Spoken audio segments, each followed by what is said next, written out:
રાજકોટ જંગલેશ્વર ડિમોલિશનના ખર્ચને લઈ મહાનગરપાલિકાએ નિર્ણય લીધો છે. ખાણીપીણીનું 27 લાખનું બિલ ન ચૂકવવાનો નિર્ણય લીધો.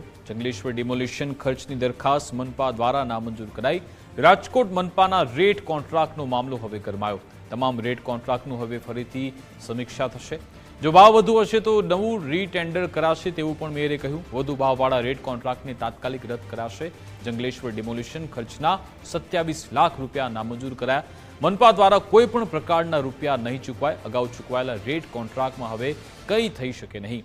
કાયદાકીય રીતે ચૂકવાયેલ રકમમાં કોઈ ફેરફાર નહીં થાય.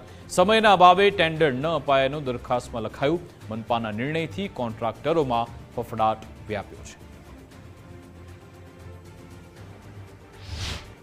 જે કોઈ રેટ કોન્ટ્રાક્ટ હાલ અસ્તિત્વમાં છે એ બધા જ રેટ કોન્ટ્રાક્ટની સમીક્ષા પુનઃ કરવામાં આવશે અને જ્યાં સુધી પુનઃ સમીક્ષા કરી અને રીટેન્ડરની પ્રક્રિયા જેમાં જરૂર લાગે છે તે બધામાં કરવામાં આવશે. તું જે ભાવે મળે છે, કોઈને એમ લાગે છે કે આ ભાવ સસ્તો છે કે મોંઘો છે, તો એ ભાવે જેટલા વેન્ડર કોર્પોરેશનમાં અરજી કરશે એ બધાને સ્વીકારી એમની અરજી અને એમને એમ્પેનલમેન્ટને એનો ટેકનિકલ વર્ડ એમ્પેનલમેન્ટ છે એ કરવામાં આવશે અને એ ઉપલબ્ધ હવેથી પછી એ બધા પાસેથી યોગ્ય પસંદગીના આધારે સર્વિસ લેવામાં આવશે.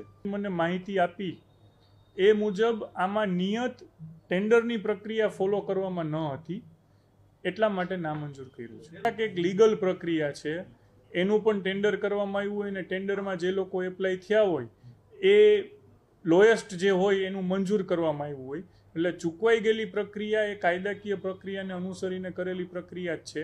એટલે એમાં કશું કરી શકાય એવું નથી.